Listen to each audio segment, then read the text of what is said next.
वर्षाची. आणि मागच्या वेळेस पण मी आले होते, मी खूप घाईमध्ये बाहेरून आले होते, तसेच आलेले. आता वेळ काढून आले. विश्वजित विश्वकर्मा तुमच्या सोसायटीचे आहेत, पण ते आमचे आहेत खरं तर. कारण त्यांचं आडनाव काय आहे ते आम्ही विसरून गेलोय. ते आमच्या महाराष्ट्राचे आहेत आणि मराठी आहेत. महाराष्ट्राचे जावई पण आहेत.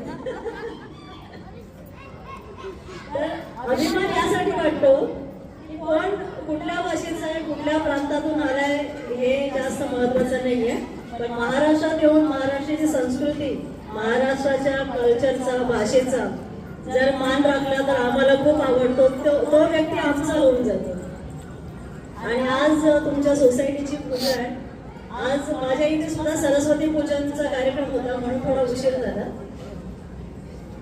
चांगला कार्यक्रम करता. मागच्या वेळेस मुलांचा डान्स चालू असताना मी आले होते.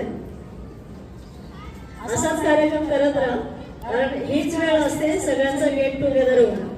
आपण आपल्या कामामध्ये नेहमी व्यस्त असतो, वेळ भेटत नाही. हीच वेळ आहे, आपण एकमेकांना भेटतो, बोलतो. कोविडचा काळ बघितला आपण सगळ्यांनी, कोणाशी भेटता आलं नाही, बाजूचा व्यक्ती कधी गेला आपल्याला कळलं नाही. असे कार्यक्रम मला वाटते सातत्याने करा.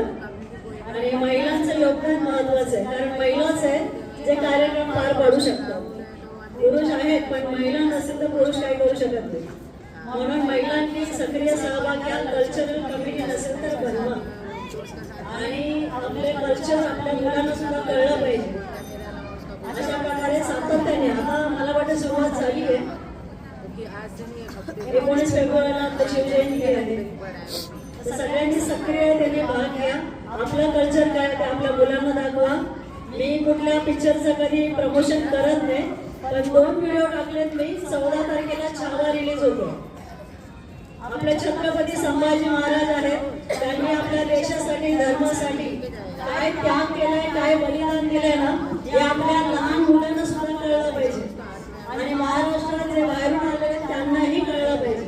म्हणून हा पिक्चर आपल्या मुलांनाही दाखवा, आपल्या मित्रांबरोबर बघा, आपल्या शेजाऱ्यांबरोबर बघा, पण हा पिक्चर नक्की बघा. मला असं वाटतंय की आता वाचायला आपल्याकडे तेवढा वेळ नाही, पण निदान एक चित्रपटावर थोडी मेहनत झाली आहे ना, तर सर्वांनी आवर्जून बघा. परत सांगते, कोणाचं प्रमोशन करत नाहीये, पण संभाजी महाराज सगळ्यांना कळले पाहिजे. तर सगळ्यांनी